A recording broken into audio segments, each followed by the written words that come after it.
Welcome to the Loreband, a World of Warcraft lorecast. This is our third episode in our Christmas special. Well, it was supposed to be two episodes, and we went a bit overboard. But there's a lot to catch up on, dude. Chicken, we recorded those episodes before Christmas. Is now after Christmas. How's your week, man? Not too bad. Not too bad. I assume not too much gaming. What'd you say? I assume not too much game. You guys were traveling a little bit, right? Yeah, we didn't do too much. Yeah, like I didn't play like at all. I played a little bit. I played one day, that would have been, but yeah, this is like the first time I've played anything. Even I think this is probably the first time I've even gotten on my computer in like a week. Nice, dude. I totally get that. So we're just gonna dive right into it. We're gonna try and keep this episode short like the others. But Chicken, it's been a few days. The last two episodes we recorded back to back, right? That was the original plan, was to record all of it at once to get ahead and then have, an extra week where you and I could just relax and not think about the podcast for the first time in the history of this podcast. And I messed that up. That was on me, by the way. That was my fault. I was a little over detailed, I think, on the notes on everything. I've never done lore content before. I've never done storytelling content before. And so it's new. But it's been fun. So, Chicken, I'd love if you could give our listeners a recap of what you remember from the last two episodes that we had. Yeah. Okay. I think I can do this. Perfect. I've been practicing. So here goes nothing. In the beginning, it all started. Warcraft. That's all I remember. No, just kidding. No, just kidding. No. Okay. That was me. Okay. So there's these things called Titans, or AKA gods, which are basically the same thing. Okay. And they create these worlds, right? And one of them, I think, was Azeroth, and they split it in half on accident. And then there's this guy named Illidan. He was the first demon hunter. He came around, but then he lost his eyes, so they had to wrap his eyes in bandages. And then he had a sister who was the first druid. I don't remember her name, but she came around and was prancing through the forest like she owned the place. And then there was this person named Sargeras. He was one of the gods. And then he came around and was like, hey, you guys got to kill this guy named Jaden. Actually, AKA his name is Kill Jaden. And then you do all this stuff, and then you do raids and dungeons, and you win, and you're the hero of Azeroth. That's what I remember. Actually, surprisingly, not that bad, dude. Not that bad. There are a couple corrections I'm gonna make. The planet that was cleaved in half was not Azeroth. There was a different planet. I think it's unnamed, as far as I know. However, there is a giant sword in Azeroth, and that was from Sargeras, the Mad Titan. But that happened back during the Legion expansion. So more recently, much more recently in WoW story. Oh, right. Yeah. Illidan was the first demon hunter. So you got that right. However, it wasn't his sister; it was his brother, Malfurion. Oh yeah, I definitely knew that. I was memeing. Okay, right. I did know it was his brother. You might have gotten them confused with Tyrande, right? Who was now the leader of the Night Elves, but she was a priestess that both the brothers were in love with. I don't remember if I talked about that. I was trying to focus on things that were like particularly important for Midnight like lore. Relevant. Yeah. Mm-hmm. But it's hard because there's so much stuff happening in WoW, and so much stuff is tied into other things that, like, do I really need to go and explain the Lich King? Probably not. Really. I mean, I kind of knew that. But in order to understand why the Windrunner sisters are the way they are, or why the Sunwell was corrupted and where it's at, that kind of has to happen, right? Like, it's all that, like, weirdness of these things kind of are part of the conversation. So the plan for today's episode is that we are going to discuss the three wards, and then we're going to discuss major characters that you're going to encounter in Midnight. There might be other characters that are important, but we won't cover, and that's totally fine. I just want to make sure that the major plot points that happen, you feel like you have a good understanding of and are excited about. Now, if I were to ask you right now, before we kind of dive into this, what characters are the most confusing to you in World of Warcraft? Maybe ones that you've encountered recently or something. What characters would come to mind? Literally. Literally all of them. All of them. No, I mean, not necessarily. I, mm, I think. I mean, let's be honest. I think there's some big ones. Obviously, Zalataf, because I don't really follow lore at all. We'll talk So, about like, Zalataf. I know that she's like in, like, obviously she's a part of the storyline. Yeah. Obviously, she's like kind of befriending us a little bit, and yeah, well, not a little bit. Like, she's definitely befriending us. So there's that. I'm trying to think. You never did the raid, correct? The newest one? Yeah. I mean, I did the story mode version of it, so like I know like what happens. Yeah, like I know that like obviously you can spoil it. You can spoil it. Yeah. Yeah, obviously she befriends us, and stabs us in the back and takes the Demencius Darkheart thingy. Yep. She does betray us. So yeah, she's like our friend, and then she's like, never mind. Psych. Gotcha. So yeah, she would be a good one. Weirdly enough, I think there's like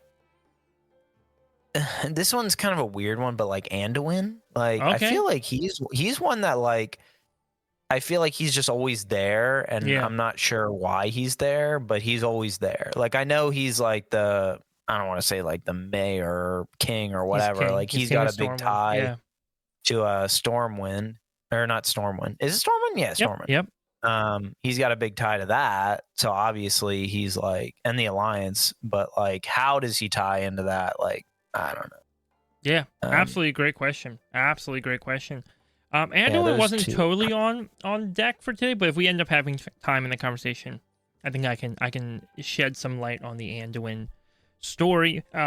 If I don't get to it, all that you really need to know at the base level, Anduin is king of Stormwind by birthright. His father and his grandfather were kings of Stormwind, and he's a really powerful priest, or should be a really powerful priest, depending upon what the writers feel like doing. If they feel like letting him have that power again or not, we'll see. But he should be a pretty powerful priest.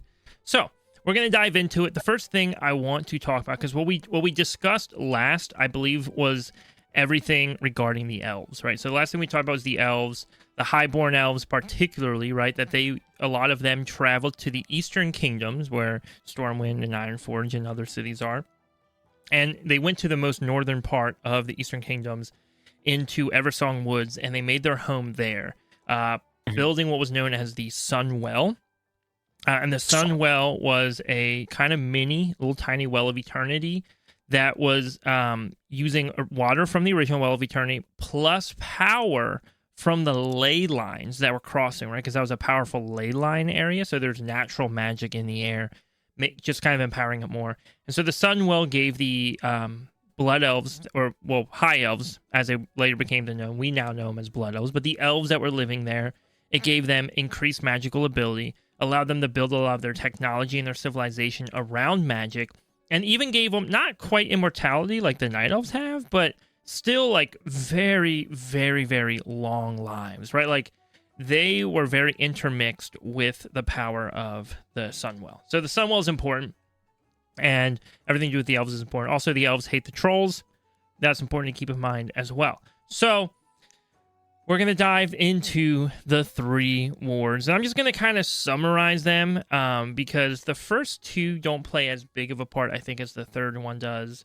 And these are just general good information to know. So we're just going to kind of breeze through them. But the 3 wars I think there's a 4th war, by the way. I believe Battle for Azeroth, that expansion, is considered the 4th war, I believe. Oh, okay. Otherwise, the 3 wars are literally just Warcraft, Warcraft 2, and Warcraft 3, right? That's the 3 wars. The 3 wars are the 3 Warcraft games. But the first war began, if you watch the Warcraft movie, that's kind of based off the first war vaguely. They made some changes. They took some liberty for the storytelling of it.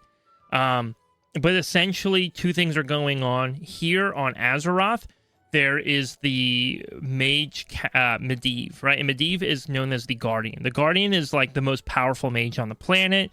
A bunch of other mages basically funnel their power into the Guardian. Now, he kind of got his in a sketchy way, but nonetheless, he's the Guardian, the most powerful mage, but he's also corrupted by a small part of Sargeras's power because of something his mother had done, right? So he's corrupted by Sargeras's power, and because of that, he opened up a portal known as the Dark Portal that linked Azeroth and Draenor, that planet we had discussed with the orcs and the Draenei before. Yeah. At this point, the Draenei are hopped up on demon blood. They're going crazy. Their bloodlust is wild. They just want to like conquer, right? And they're totally under the control of the Burning Legion at this point. Kil'jaeden is probably laughing his butt off watching these orcs go around. So the orcs travel from Draenor to Azeroth, and they just wreak havoc. And it's pretty much, at that point, the First War is really kind of this like war between Stormwind, right, and the orcs, right? It's kind of a smaller portion of humans. They still take part, but overall, it seemed like a smaller skirmish type thing. And the orcs do end up conquering Stormwind. So Stormwind City at this point has fallen. It's been destroyed, and it is now controlled by the orcs at the end of the First War, I believe. I could be wrong on that, but I do believe that to be the case. That is also why you have the Defias Brotherhood. They're angry. If you ever run into them, this is unrelated to Midnight, but if you ever run into the Defias Brotherhood, the Van Cleefs, they were stonemasons. Like the Defias Brotherhood were stonemasons who were tasked with rebuilding Stormwind after its destruction, and then the nobles of Stormwind refused to pay them properly. And so they kind of, started thievery and all sorts of fun activities. So the Second War then, right? At the Second War, basically is the unifying of the other human kingdoms against orcish attacks. And essentially, by the end of it, the humans have imprisoned most of the orcs on Azeroth. They've taken back Stormwind, and they destroyed the Dark Portal. And the most important detail that will come up later, and this is why we're talking about the Second War, is after the Second War, there was a force of the Alliance called the Sons of Lothar, also known as the Alliance Expedition, and they went into the Dark Portal to fight the Horde on Draenor and retrieve stolen artifacts. Now, I want to take a second to talk about that name, Sons of Lothar. Does that name stand out, Lothar, to you at all? It might not. I'm curious. Okay, so it doesn't. No worries. In the Warcraft, because I want to give you a visual. I don't love that this is only audio, because I wish I could show you things to give you visuals. But you remember in the Warcraft movie, the main character, the warrior guy? Yes. Yeah, really good at fighting orcs. So. His name was Anduin Lothar, right? And again, that name Anduin coming up again. His name was Anduin Lothar. He's an absolutely legendary figure, right? We had talked about how a deal was made with the elves that one day humans could call upon them again for help, right? That was like, it was Anduin Lothar who ended up using that "please help us" pass to get the elves to come out fight some orcs, because he had made that deal, right? But in that all, anyways, all that to say though, the Sons of Lothar was a banding of heroes, and we'll talk kind of more about some of them later. Guys like Khadgar, Illyria is one of them. Turalyon is another. We'll talk about that some more later. But the Sons of Lothar went into the Dark Portal to fight the Horde on Draenei and retrieve stolen artifacts, as well as the original orc that had contacted Kil'jaeden on Draenor, Ner'zhul. Right, we talked about Ner'zhul. Yep. So we discussed Ner'zhul.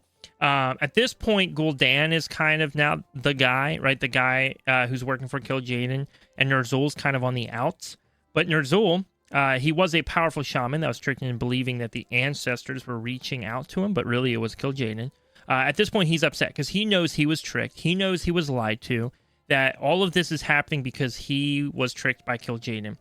And so he goes back to Draenor, and he's trying to like open up all these portals to other planets. Just get away, right? Like he does not want to.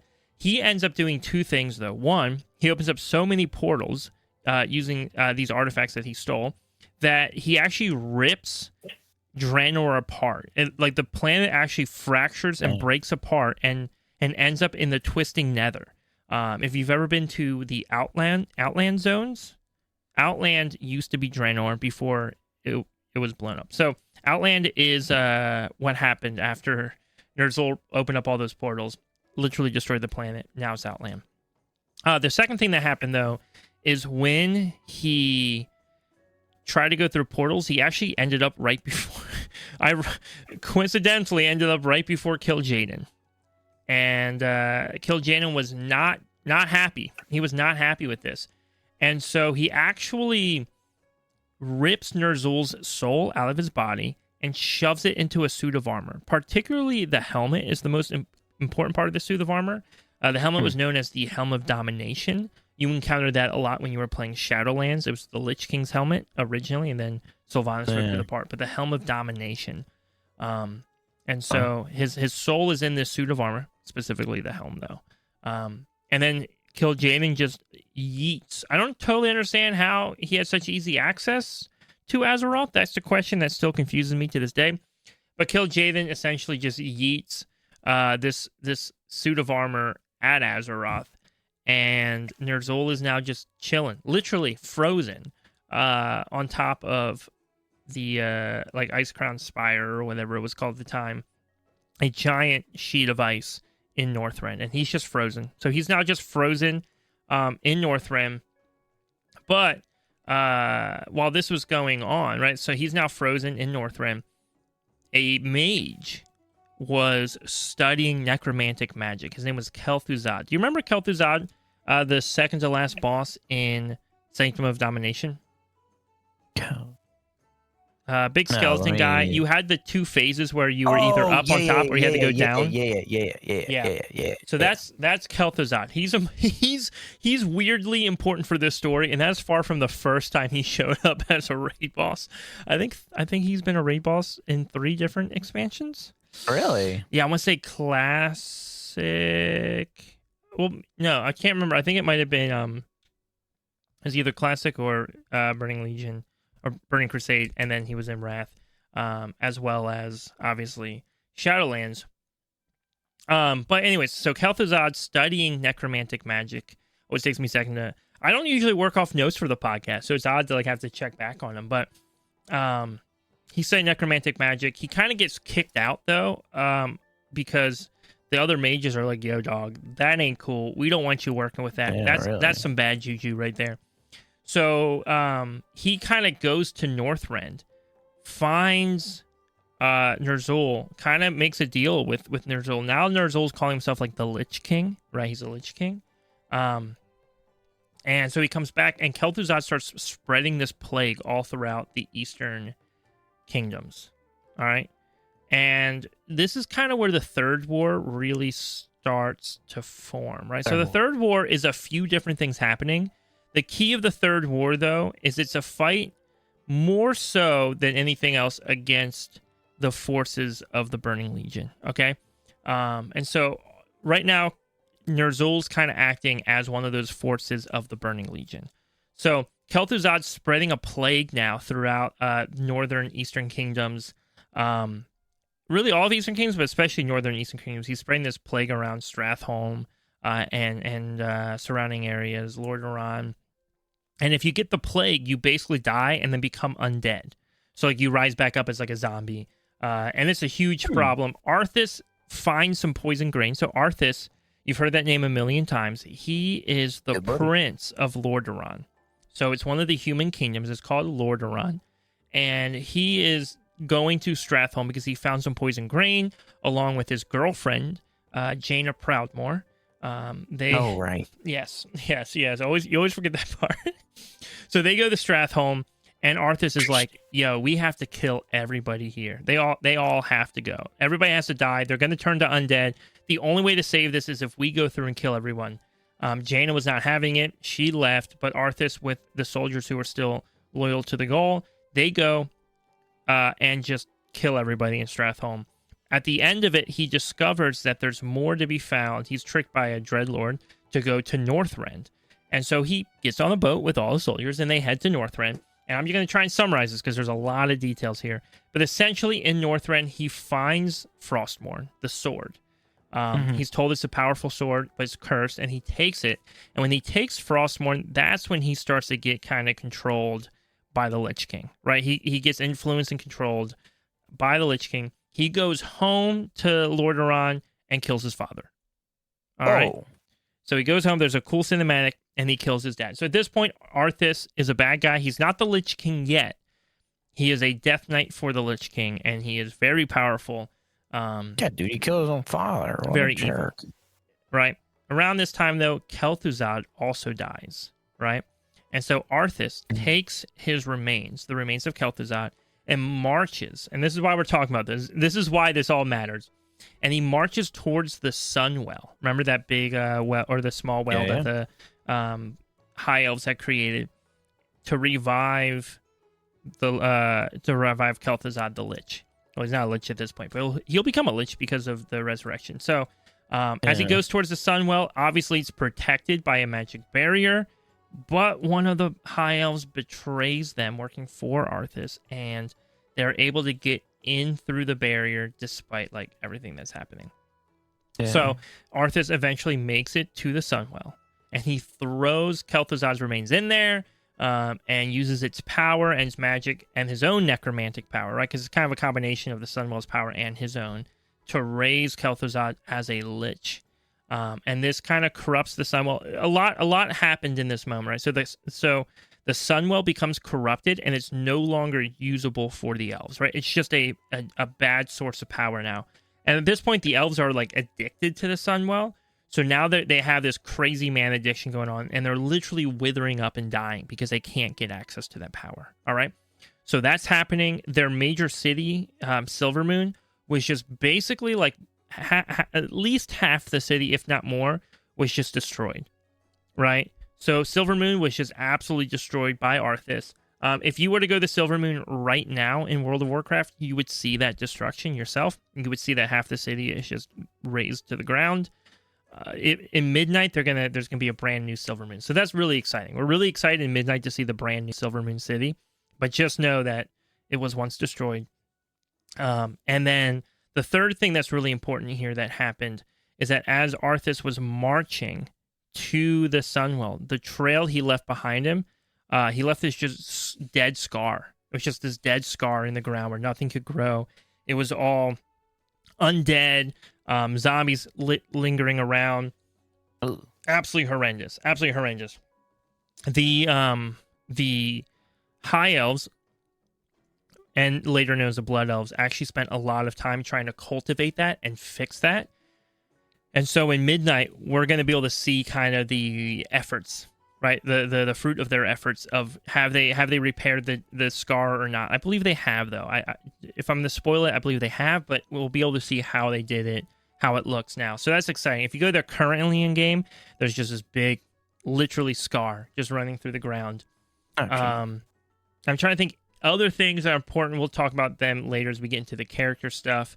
And so, yeah, he basically heads back to Dalaran, though, after reviving Kel'Thuzad, and gets a book, right? He wants to get a book from Dalaran that will help him summon Archimonde. So we talked about Kil'jaeden, right? But Archimonde was the other leader of the Draenei that had betrayed the Draenei, and or other leader of the Eridar, I should say, right? Along with Kil'jaeden. So Archimonde, Kil'jaeden. And he summons Archimonde. Archimonde destroys Dalaran and starts heading towards the new Well of Eternity that's located under the World Tree. So remember how we were talking about how Illidan made that new Well of Eternity, and then his brother Malfurion was like, well, let's plant a tree over it and see if that helps. And then the dragons show up, and the dragons bless the tree. That's where Archimonde's heading. So he's summoned, and now he's heading to Kalimdor to try and conquer this new Well of Eternity that they have. Any questions so far in the story? Because that was kind of a lot. I don't think so. Okay, perfect. The last little bit regarding the Third War, I don't know if it's super important for Midnight, so I'm just going to be super brief with it. The Third War, though, the Orcs had been imprisoned from the Second War in these internment camps. They pretty much gave up. Like, the Orcs had just given up on trying anymore. They were just done. And a young Orc who grew up in the internment camps, right? He was found as a baby and grew up in the internment camps as a gladiator. Yeah, as a gladiator. He ends up rallying the orcs and freeing them from these internment camps. Because like literally, like the security on these camps is minimal. Because at this point, the orcs just didn't care. Like the orcs had they knew they were tricked by the Burning Legion. They knew they were taken advantage of, and they just didn't. They just gave up. And this young orc, his name is Thrall. You can call him Goel, but that's lame. I'm not calling him Goel. His name's Thrall. And he got up and he led them to free them. And they went around and freed all the orcs from their internment camps. And then he started receiving a message, I believe in his dreams, to go to Kalimdor. And so he heads to Kalimdor, right? We know Archimonde's heading to Kalimdor. Now Thrall's told he has to go to Kalimdor. Jaina Proudmoore also goes to Kalimdor as well, having received these like visions that something's going to happen. And Jaina and Thrall team up with the Trolls, the Torn, and the Night Elves to stop Archimonde from taking the new Well of Eternity. So it was a whole thing. It was crazy. It was awesome. But that's kind of how the third war ends. That part not as relevant, but you know, it's good to have a conclusion on what's going on and get some context. Why is Thrall now over in Kalimdor, like Orgrimmar and the orcs and all the other stuff? That's why. So that's everything regarding the three wars. We're not going to worry about the fourth war because that's modern content and not super relevant, right? So that's modern content. Modern content right there. All right, I want to talk to you about the Windrunner sisters. Okay, do you know anything at all about the Windrunners? Like if you had to name them, do you know any names? Other than what's her name, Sylvanas. Boom, you got one. You got one of the three. You probably know two of them. I don't know if you know all three. Oh, really? If you were to give me the other one, the other one's what's her name? I can like see her image. Describe her character Describe model. Her character. But I can't think of her name. What'd you say? Describe her character model. Isn't she in the War Within? Like isn't she the person that you're like, that's like, the Zalatav person's kind of weird. Yep. So you're thinking of Illyria Windrunner, right? So you have Sylvanas, Illyria, and Varisa, right? Those are the three sisters. Three Windrunner sisters. Basically, the Windrunners were like a well-known family. They even had like a village named after them. Like they were a big deal. The Windrunner family was a big deal. And there was a brother as well, but he passed away during the Second War. I think orcs. I believe it was orcs that killed him. So he passed away during the Second War. I'm just going to go through the three sisters. I'm going to start with Varisa because that's probably the quickest and easiest to get out of the way. Because I don't know if Varisa is going to play a huge part in Midnight or not. But she's cool. Like, she's cool. Just not quite as like accomplished, maybe notably as her sisters are. But she did not go along with the High Elves in becoming Blood Elves, right? So what I mean by that is I said that the well, or the Sun Well, was destroyed, and the elves did two things. One, they wanted to honor all the other elves who were killed, and so they renamed themselves to Blood Elves, right? To recognize the tragedy that happened. They were now known as the Blood Elves, right? They used to use blue in a lot of their decorations. Now they use red in a lot of their decorations. However, if that was the only change that was made, then it wouldn't be controversial. The other change that they made in becoming Blood Elves, it also became culturally normal and expected of them to siphon energy and mana off of other living creatures, right? And so that was a problem, right? They even abused like Naru to steal holy magic off Naru. They were just killing creatures just to take their magic. They were dabbling with fel magic. Varisa was like, yo, I don't want to do that. That's not what I want to be a part of. So she never became a Blood Elf, technically. Again, Blood Elf, racially, Blood Elves are no different than High Elves. It is more of a political term and the activities involved. Obviously, High Elves would not have the green eyes because the green eyes come from the fel magic that Blood Elves use. But other than that, pretty much the same thing. She did end up marrying a guy named Ronan from the Kirin Tor. So a fascinating note about the Windrunner sisters, despite being elves, every single one of them had romantic interests that were humans. Just a interesting note. I don't know if somebody at Blizzard was like, yo, if there's ever a human who like does cool stuff, we'll give them a Windrunner sister as a prize. I don't know how this works. I don't get it. It's something in their family, but every one of them love those human males. So, well, the sisters did at least. But she married a guy named Ronan. Ronan was awesome. Ronan was an amazing mage, leader of the Kirin Tor, super well respected. Ronan had actually at one point traveled back in time to the War of Ancients that we talked about like 2 episodes ago or whatever. Traveled back in time to the War of Ancients and also partook in that and helped stop Sargeras from coming through the portal, right? So Ronan was awesome. However, Ronan died when the Horde dropped a mana bomb, basically dropped a nuke on top of Theramore City and killed everybody. Ronan was there. Ronan was trying his hardest to protect people, and so he died.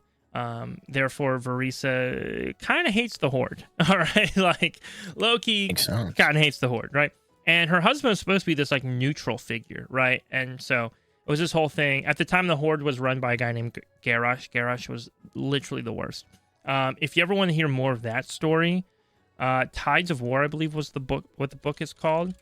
And it's so good. It is so good. A great audiobook. So, or just reading book if you prefer to have it, a physical copy.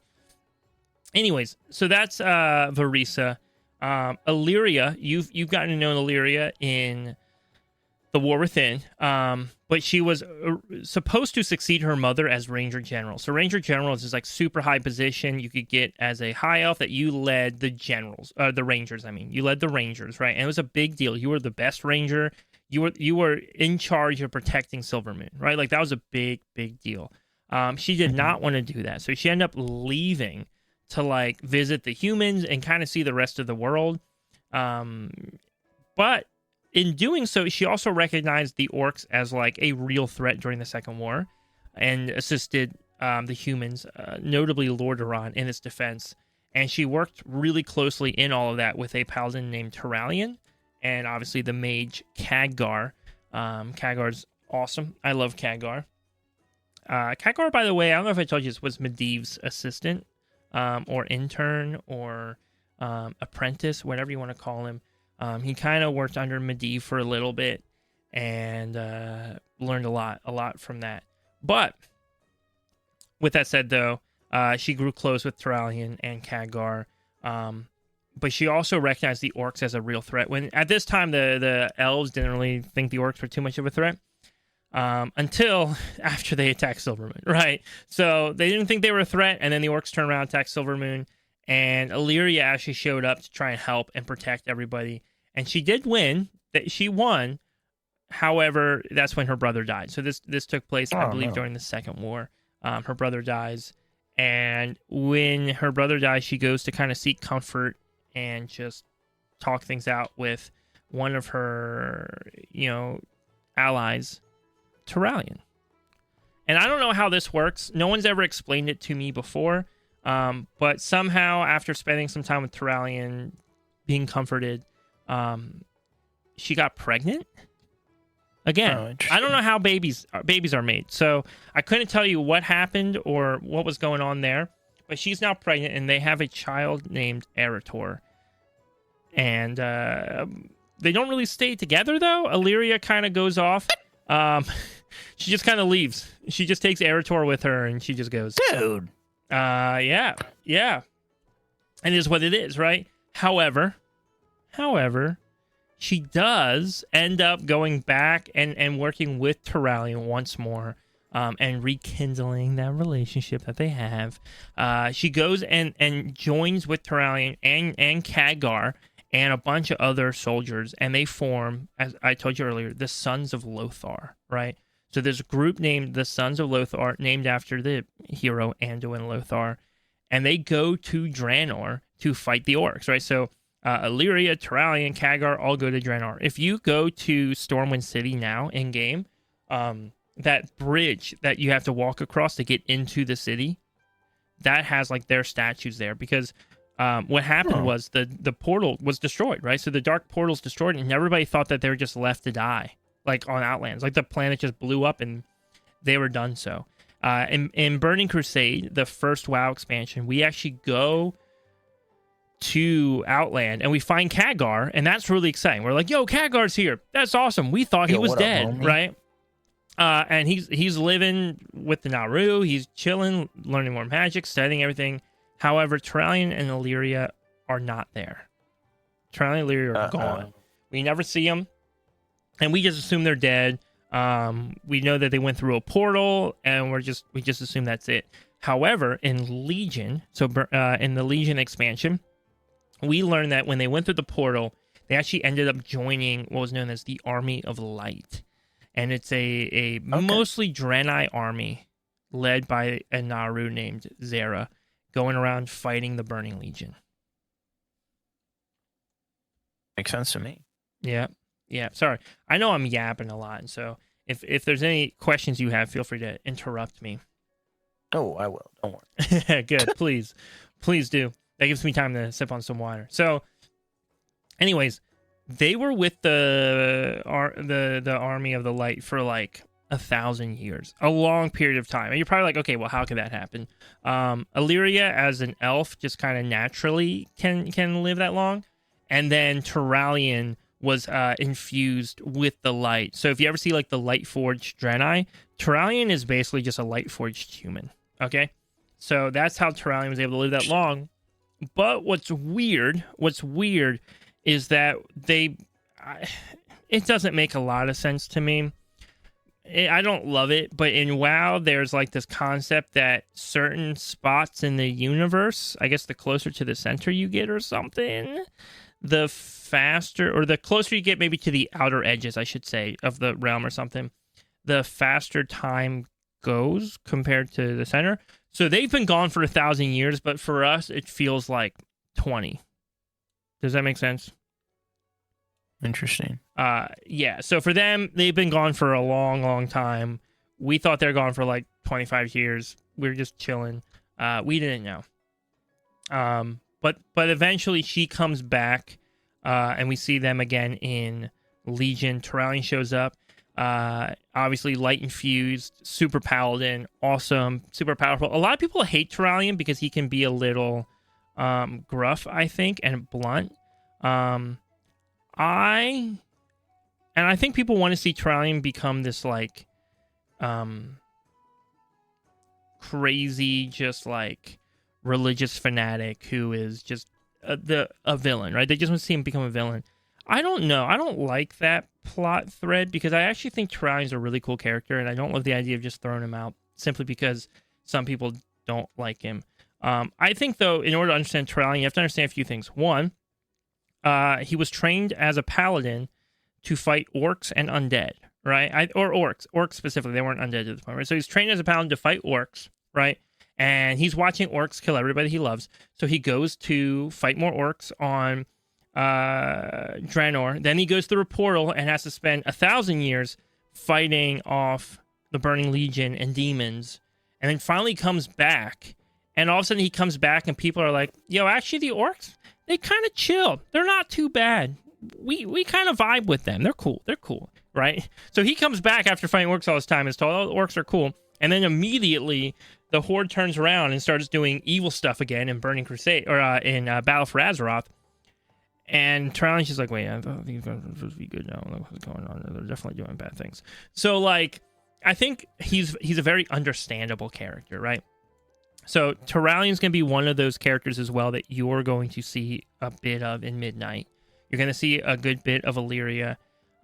You're also going to see Sylvanas. Oh, you know what I didn't mention with Illyria? During their time going through whatever for the 1,000 years, at some point in there, Illyria ends up actually kind of becoming consumed by the void and tapping into void power.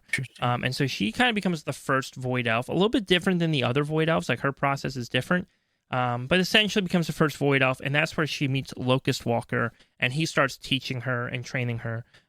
Locust Walker is the guy who we were following around in Koresh for a while. So I'm sure you've encountered him quite a bit, right? That's where Locust Walker first came up. Sylvanas, Illyria's sister. I don't know if we really need a lot of notes on Sylvanas. I don't know if Sylvanas is even going to show up in Midnight. We're getting some hints. She's got to be, right? I kind of hope so. And the new quest line that we got kind of implies that she's going to, right? You just did the quest line, right? You just did the quest line recently. What did you think? It was okay. I mean, again, it's hard for me to holler. It's hard for me to follow a lot of the lore stuff. Yeah. Because I'm like, oh, this kind of makes sense, but like, I feel like they're referencing something that I have no idea what they're talking about. Totally makes sense. Like, I think WoW does a great job of tying everything together, and then like you're like, oh, that's cool, but I also not necessarily sure what they're talking about. Yeah. Because I wasn't there for that. Yeah. So hopefully I can maybe fill in a little bit of Sylvanas' story. I'm going to give it the briefest ever, though. So Sylvanas' story ultimately really starts with Arthas the Lich. Well, it's not the Lich King at this point, right? But Death Knight Arthas. Yeah, Arthas, yeah. Marching through Eversong Woods to get to the Sunwell, right? At this point, I had told you Illyria had turned down the Ranger General position. Sylvanas ends up taking the Ranger General position, and she is on the front lines defending Silvermoon City from Arthas. Arthas kills Sylvanas, but he is so annoyed with her. Like, so annoyed with her, so frustrated that this person, like Sylvanas, was just causing him the worst headaches during this campaign. And so he raises her back up as a Banshee, okay? So she's a Banshee. She's raised back up as a Banshee. Eventually, she gets her body back, but not right away. It's later that she goes and she actually gets her physical body back. And the way Sylvanas' like undeath works is her body's much more preserved and correct than like most undead would be. More similar to how like a Death Knight is resurrected than how general undead are resurrected. It's a different process. Maybe we've talked about it on the podcast before, maybe not. I don't know. Anyways. I don't think we have. She gets resurrected as a Banshee, works for Arthas for a while. At some point, though, the Lich King, I'm trying to remember, but I believe it's when fighting Illidan. But there hits a point, sorry, I didn't put a note down for this, but at some point, the Lich King loses control for a brief moment with his scourge, with the army of undead. And when that happens, a fraction of them breaks off, Sylvanas included, and they kind of form their own kind of like political faction known as the Forsaken, and take a part of Lordaeron as their new home. So the Undercity is literally built underneath Lordaeron City. It technically existed before the Undead. The Undead didn't build it. It was a pre-existing kind of system underneath the city. I think the Undead, though, probably made it a little creepier than it was before. Yeah. And so they created Undercity. They formed their faction, the Forsaken, and Sylvanas was their leader. And all was good for a while until the Horde was looking for a new leader because Vol'jin, the war chief at the time, was dying. Vol'jin hears a word from a Loa, one of the kind of the gods that the trolls worship or follow. And it's a Loa that he's never heard from before, but the Loa tells him, make Sylvanas war chief. Sylvanas needs to be war chief. So he trusts the Loa because the Loas have never tried to trick him before. I don't mean that sarcastically. And Sylvanas becomes war chief. This happens like right at the start of Legion, right? And in the BFA expansion, Battle for Azeroth, she kind of goes off her rocker a little bit, right? Like, I've talked a lot about how I hate how her character's taken, but essentially, Sylvanas always kind of had this darker, sketchier, shady side to her. That was kind of the nature of the Forsaken. There's a cool element of the Forsaken as a race.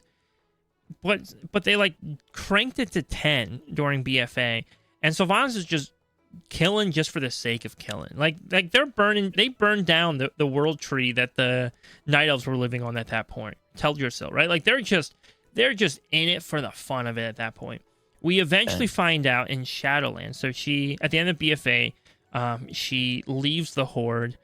She goes to Icecrown Citadel, fights the current Lich King, a guy named Bolvar, breaks the helmet in half, and that's how she gets to the Shadowlands. Turns out she's been working for the Jailer for a long time. So after Arthas was killed, a little bit after Arthas was killed, she had committed suicide. She was like, all I wanted to do in life was kill Arthas. I've already been undead for a while. I'm done. Right? Like, I was killed years ago. I just had a vendetta. I had to get it done, and now I can finally rest. Right, that was her plan, just to rest. When she gets to the afterlife, though, the jailer tricks her into believing that everybody is like essentially going to hell. Right, everybody's going to the mall. It's where everyone's going to go, and it's terrible, and only the jailer can help fix that. Right, and somehow that actually convinces Sylvanas. I don't know. Somehow. And so Sylvanas comes back after being raised back by some Valkyrie. Yeah, it was a whole thing. Raised back to life. And now, though, she has this mission to kind of like help overthrow the Shadowlands that she's like secretly working for years. Kind of a weird subplot. It doesn't make sense. It's why I hate Shadowlands. But anyways, so she ultimately, though, goes to the Shadowlands, works for the jailer. While she's there, we find out that when someone's killed by Arthas or the Lich King with Shadowmourne, the sword that the Lich King has, that their soul is actually split in two, right? And so when they're resurrected, only half their soul's gone back into their body, and the other half their soul stays. It doesn't totally make a lot of sense to me, but whatever. And Sylvanas' other half of her soul is finally like reconnected with the soul that's been on Azeroth all this time. And so now she has to reconcile with this idea of like, crap, I committed all these atrocities, but I don't remember doing them. But I did do them. But I also do remember doing them and why I did them, because both halves of my soul are still here, right? And so she's trying to process that. That's why she ends up helping us at the end, right? She ends up helping us kind of go after the jailer. And then she stays in the mall as like her punishment, as her penance for like everything she did, trying to recollect all the souls that were sent to the mall on her behalf, right? That shouldn't have been sent there. And so that's kind of where Sylvanas is right now. That's where she is when you see her. But it does seem like Blizzard's kind of holding on to this character to say, hey, one day she might show back up, right? Does that make sense for Sylvanas? No, it's a little complicated. Yeah, it does. Any questions regarding her? Does that help clarify maybe even what you saw in the video? Maybe a little bit. Yeah, it does. Yeah. Perfect. Also, if you had done that quest and you looked around, you would have found Nathanos hiding in the corner. He is the human that Sylvanas was in love with when she was still alive. But she's not alive anymore. She still trusts him tremendously, but I don't know if love is like what she's capable of anymore, which is fascinating. You have to remember with Sylvanas, like certain emotions just kind of don't exist or are very muted because of her undeath. All right. Yeah. We're over on time, so I'm going to speed blitz a few characters here that are important, right? The Sylvanas sisters are important, right? We talked about Turalyon, so you can see Turalyon a bit. Eretor, Windrunner, you're going to encounter him in one of the dungeons, the Windrunner Spire dungeon. He is the brother of the Windrunner sisters. Not Eretor. Sorry, wrong one. Their other brother, whose name I don't have in my notes. It's not Eretor, though. Let me clarify that. Not Eretor. You will encounter their other brother, the one who was killed during the Second War in Windrunner Spire. You encounter him? I thought he was dead. He's a ghost. Oh, gotcha. Yep. Eretor Windrunner, though, is the son of Illyria and Turalyon. He spent most of his life kind of away from his parents because obviously they were off fighting a galactic war against the Fel, I guess. He's a powerful paladin, and he's a part of like the new Order of the Silver Hand, so he's kind of really ingrained. Like he's not just like hiding off. He's very involved. Yeah, But there's not like a lot of story. Does that make sense? Yeah. He's been busy, but he's kind of been busy rep farming more than anything else. You know, he's just kind of right. Like he doesn't have any achievements right now, right? Like he's not sitting there with Cutting Edge or Keystone Legend or something or Title Range. He's just been rep farming, but he's rep farming, right? Like he's getting ready for something. Midnight is going to be his chance to kind of do that. But he is a paladin. A couple of the people you saw in cinematics, right? So you remember the cinematic for Midnight, the announcement cinematic, and you had that older elf, gray hair, kind of missing an eye. Yeah. His name is Lorthamar Theron, and he is the Regent Lord of the Blood Elves, and he leads the Blood Elves. So he's the Regent Lord because he refuses to take like an actual title of like Emperor or Lord or something. Oh, why? Because Come on, dude. when Kael'thas left to go to Outlands to get power and mana for the elves, he stayed. And I didn't really talk too much about that, but essentially the leader of the Blood Elves, Kael'thas, he leaves to go to Outlands with Illidan to try and siphon more mana and learn ways to give mana to his people, because they were obviously dying from addiction. But anyway, so he leaves. Lorthmar, out of respect for him, doesn't take the title of like emperor or anything, and never does. Just never wants to. It just seems like it's a humble element of his character that it's just not something he wants. He doesn't view himself that way. He will make decisions and he will make calls for his people, and he will make he cares about his people, but he's not really like a power hungry dude. He's not trying to force his way into power. Does that make sense? Yeah. Oh yeah. Yeah, he oddly actually is pretty chill for an elf, for a blood elf. You know, a lot of times blood elves are like super snooty, but he's chilling. Also, he's married to first Arcanist Thalyssra. Have you been doing much Legion? Yeah. Did you play through like the Azuna quest line? I don't think so. Okay, no. so you'll meet Thalyssra through that, but basically she's the leader of the Nightborn. So he's married to the leader of the Nightborn. That actually happened recently. They got married within the last 5 years of like the story. I don't mean last 5 years of our time. I'm talking about time in the actual story.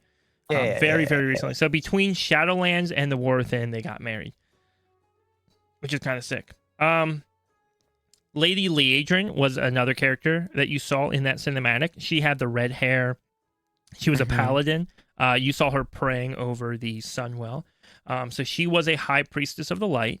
But after the Scourge attack, she kind of no longer trusted the light, right? She felt like the light failed to protect them. And she was more so angry with the light. And so that's why when Kael'thas sends back a Naru from Outlands, right? He sends a Naru that he trapped to Silvermoon City for them to use as a power source for their people. Yeah. She actually agreed to be one of the first ones to siphon his power, because she she just didn't like the light. At this point, she was angry with the light, right? And so she siphoned off its power to use holy magic. So when Blood Elves were first introduced into WoW lore, their paladins used holy magic by force, not by like the acceptance of the light. Like they literally just forced this energy out of a Naru and used it for combat. And so they were known as Blood Knights. But she ended up getting to know the Naru. She got to see the selfishness of the Naru, and got to understand the light kind of in a new way. And so ended up changing her ways. No longer operates that way. She now has a trust in the light, as you saw, right? Her praying over the Sunwell. And it's worth also mentioning at this time that Naru, that they were siphoning power from, eventually dies. It becomes a void creature first, a void Naru. It's defeated, and its heart, which is uncorrupted, its heart is used to repower the Sunwell, right? And so at that point, the Sunwell is now re-empowered with light and arcane magic, and it's fixed. But we'll talk about that in a second. All right, so that is Lorthmar and Lady Liadrin, who you saw in the cinematic. Another character that you're going to meet in Midnight, and I don't think you have encountered at all at this point, is a character named Valeera Sanguinar. Does that name sound familiar? No. Okay. So this will be quick. It'll be brief. Valeera Sanguinar is a blood elf assassin, right? Her family was killed by bandits, so she ended up training. I believe she was captured by orcs or something. I don't know how she ended up there, but she ended up training and fighting as a gladiator alongside Varian Wrynn and Brol Bearmantle, a druid. They were kind of captives of orcs, trained to be gladiators and fight in the gladiator arena. Varian Wrynn is Anduin's father. Okay. But at this point, he had lost his memory in a weird way, and so it's a whole thing. It's a whole thing for another day. All you need to know, though, is that she was close with Varian Wrynn, King of Stormwind, while he is captured by orcs being used as a gladiator fighter. The orcs didn't know he was Varian Wrynn, by the way. Varian didn't even know he was Varian Wrynn. Okay, so she's close with them.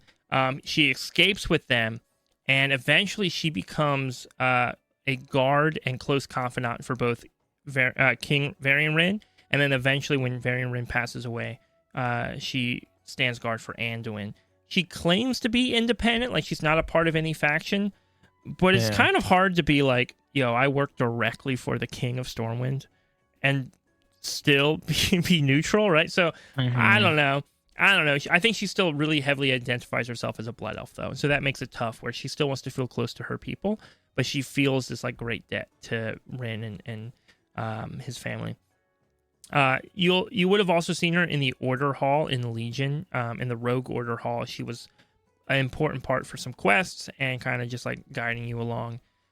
There's a lot of comics with her. Valera is an interesting character because there really isn't much she's done in game. Most of her accomplishments are all done out of game in other stories and other media, but she's like kind of hardly made an appearance in the actual game. But she's used in promotional materials all the time. Like Blizzard loves showing off Valyria Sanguinar, probably because it's an elf that is clad in a little bit less armor than they should be.